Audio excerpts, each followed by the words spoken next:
Hey everybody, TBC here. Well, it's been a week since the big dupe on Oakwynd got spread out across Everquest, across all servers, and even impacted into Everquest 2 because Chrono's in both games, and the server's still here. Chrono prices are still high, but there are still dragons and raid bosses to kill, and that's what we've been doing. So today's video is all about focus items. Focus items are super important in my opinion. They add nice little enhancements to your class, whether that's using less mana, whether that's doing more damage, or whether it's just faster casting, meaning you can get back to medding and having more mana as well. The benefits from them are really good. So what I wanted to show you is some of the easier focus items to get. Now there are a huge array of them, especially that come out of like Vex Fall, which are kind of unique. So I'm going to focus on the primary ones, which are really good for any class, whether you're a main, whether you're a box, whether you're an alt. These are the ones you should definitely look for. So let's get right on into it. So what we're going to be looking at primarily is the level 3 ones, which go to spells up to level 60, which is where we're at right now on Oakwynd, and some of these drop in the old world. You may remember that you've seen these on items going back all the way to classic, and they didn't work, but now they do, and that means you can come back to Sol B in Nagafin's lair and kill Magus Rokal. He's really easy to split out from Nagi if you don't want to do Nagi, although Nagi again is very easy. And what we're looking for is Rogal's Channeling Crystal, which gives an extended enhancement 3, which extends the duration of beneficial spells by 15%. A nice little thing to have on your box for like KEI and other longer buffs as well. Very useful. Definitely pick one of those up. It doesn't always drop it. Sometimes he drops the Polished Metal Mask, which isn't what we're looking for. Another super easy one to get is Royal Scribe Kevin, as I like to call him. He lives in Icewell Keep, just up from the where the drop down is, where the Dane lives, and you can invis all the way here and just go right into the side room where you're free to kill him relatively safely. And what does he drop? The Amulet of Insight. So this one's also available to priests as well, which makes it particularly nice and gives you that extended enhancement 3.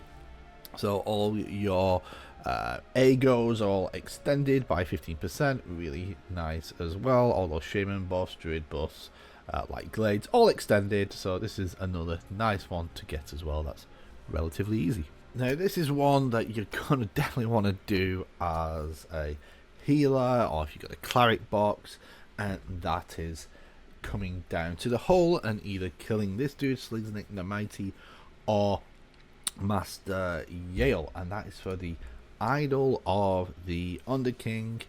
The stats on it are terrible, but we're not interested in the stats, we're interested in the focus effect, and it can happily sit in a range sort of a box, this, and it's improved healing 3, increased healing potency by up to 20%, which is absolutely massive in my opinion. That affects all your healing spells. Definitely worth picking up if you can, and you'll find Slizzlick in like the Ratman jails down in the hole. Now for this one, the Coldane Military Wristband. There is a big long quest that you can do where you're doing a couple of things for this Frost Giant, or you can just skip it and forget all about it and move on to the next step, which is over in Crystal Caverns. For the next step, you just come to Crystal Caverns and kill lots of orcs until you get the bottle of Kazin Acid. It shouldn't take you too long. These orcs are low levels. It's relatively rare, but you'll be killing so many of them, it will not be a problem. So you next come to Thurgadin, and over here in the bar, of course, enjoying some fine Coldane ale, you'll find Erdarth Restil. Now you give Erdarth Restil poison. You don't need to do anything else. He disappears. You get the Gem of Persuasion.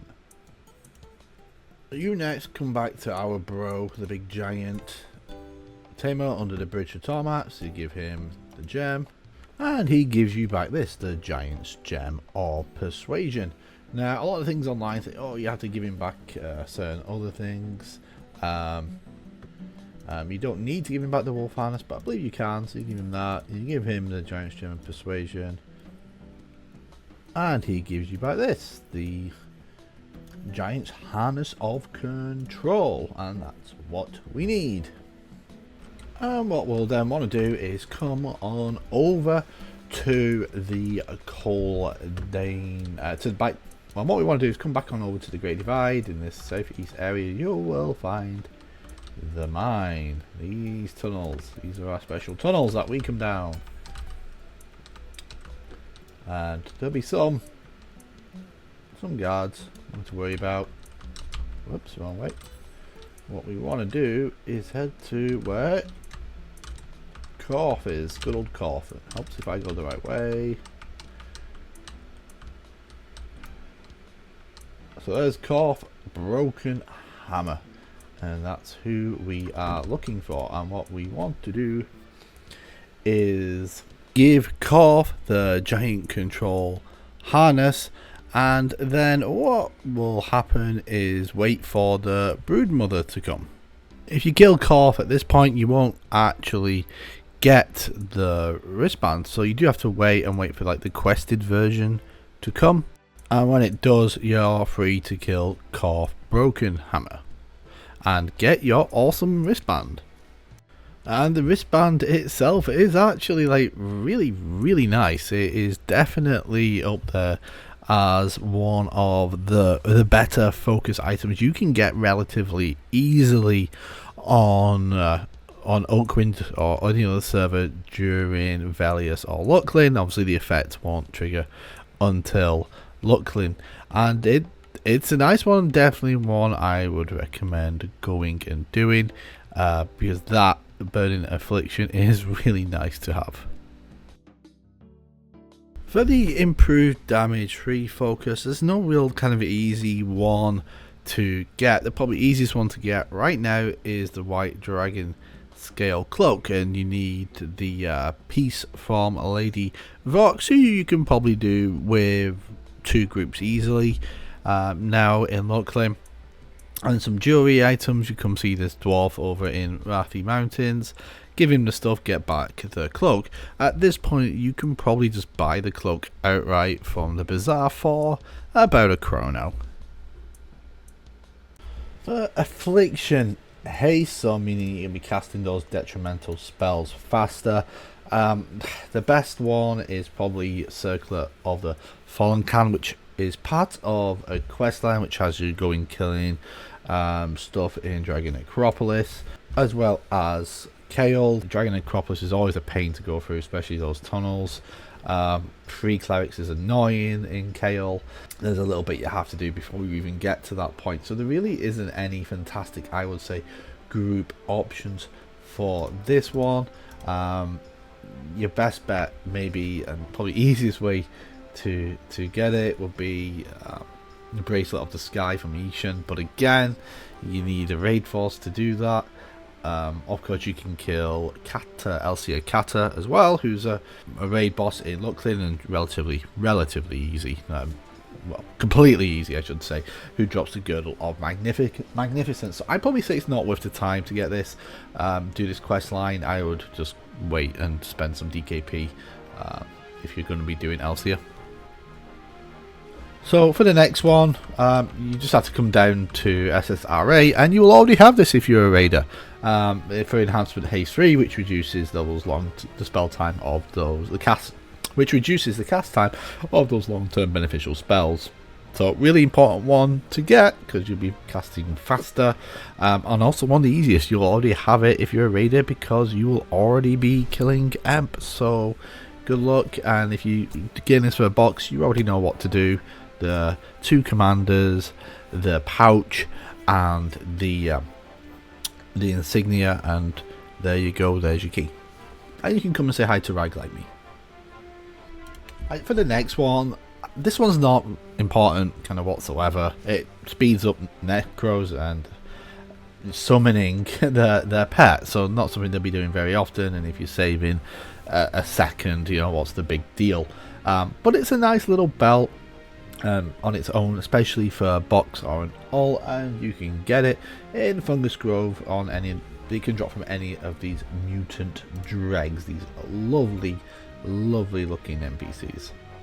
Battle haste free, again, there isn't really an easy option here outside of basically raiding TOV, and maybe you're doing that on an off night, and if you're going to be killing here for Ishan for that other one, then maybe you can kill Roy and get the Hand of the Master, which has that spell haste free, which is overall a nice one to have. You know, reduces cast time by 15%, so you've got that.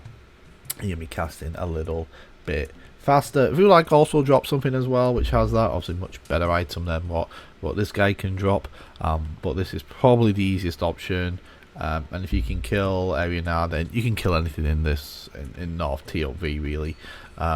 Nothing too challenging. But again, you're not going to be able to do that in one group. You'll need a raid. So the next one, I don't know. If you really want something haste free, you don't mind a 30 negative to intelligence. You can kill Roy Icepaw. He has summoning haste free. It's pointless. Don't get it. Another one that you'll need, friends, for unfortunately, is the Affliction efficiency free. So reducing the mana cost of detrimental spells, those long-term detrimental spells, meaning dots or necros. You'll need friends to kill this one, and you'll be looking for the Talisman of Evasion. Lower mana cost means you can cast more, means you're doing more damage. So definitely an interesting one to pick up. For mana preservation free, you're going to want to come down to Sebelis and just work your way through Froglog, especially the Bok and the Dars, because they can drop this little thing, the Obelisk Death Shroud. Now it's rare, it's hard to get, but it does have mana pres free, which is going to reduce mana cost by up to 10%, up to level 60. So well worth getting. You can probably also find it on the Bazaar, because it isn't no drop, so there's always a few people here trying to get their hold on one, and again, you're probably going to be getting it for around a chrono. If you're a neck pro, or I guess a Shadow Knight, and you really want to be efficient and you can't wait to get out your next pet, and you want to save a bit of mana, then the Mask of Putritude, what a word, is the one for you. It's actually not terrible in terms of AC 20 on a face. That's not bad.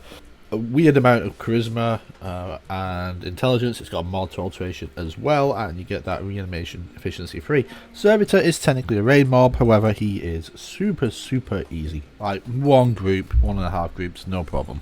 And magicians, if you want to save a little bit of mana when you're summoning creatures and pets and whatnot, Overseer Dalgo drops his Signet. It's not very good, so you probably don't want it. Yeah, there's some weird stats on some of these. Now this is an important one. Extended range free, increases range by 15% up to level 60. Might not sound like a lot, but being able to outrange like area effect spells is massive, especially for healers. If you're a cleric or any kind of caster really, you should be getting this. It's really easy to get. You just come down into Karnals. Below the jail, where the monk epic piece is a Drawvag Warlord. He spawns relatively quickly, easy to get, and he drops the supple scale armband. I have one of these on all my characters because my casters, because I love this effect, and it's not a bad item for a box anyway. So there you have it. They're the focus items that you can get in Luclin. Some are important, some not so, and one or two completely pointless in my opinion. Now with the focus items, I've always been a little bit frustrated with them, that why they just took out the lower ranks, like early on they just disabled the effects. Like casters for the most part in those early expansions are so far behind melee in terms of DPS, and then they take away one of, like, say, the things that help them catch up a little bit. Because it's not classic, or because it should have been Kunai. Really, the damage I guess they did was really minimal in terms of that kind of classic experience. In fact, it gave you a few things to kind of aim for and achieve, and go to different zones to hunt out those focus effects across the board to get them in your slots, because early on it can make a huge difference. So I've always found when they took them out, I think it was after Mangler, I didn't really understand it at the time, and to be honest I still don't understand it today. It renders a whole load of them completely pointless. But anyway, that's the video for today. Short and sweet. Hopefully get back to regular scheduling now, as long as Oakwynd kind of settles down moving forward. And of course, as ever, I want to give a huge shout out to our channel members. Thank you so much for your continued support. If you're interested in supporting the channel, information about membership is down below. Also appreciate anyone that can like the video and subscribe to the channel as well. Plenty more content to come as we inch through Luclin, ever closer to Planes of Power. Now, Planes of Power were there for a long time. It's good, like 16 weeks of Planes of Power. An expansion that I really enjoy. It's certainly one of my favourites from the early batch. So look out for more videos to come. If you're interested in raiding, you can look up Nightfall's Guard on Oakwynd. We raid Pacific hours. The link for the Discord is down below. And a Brit Canuck, and I hope that you have a fantastic day.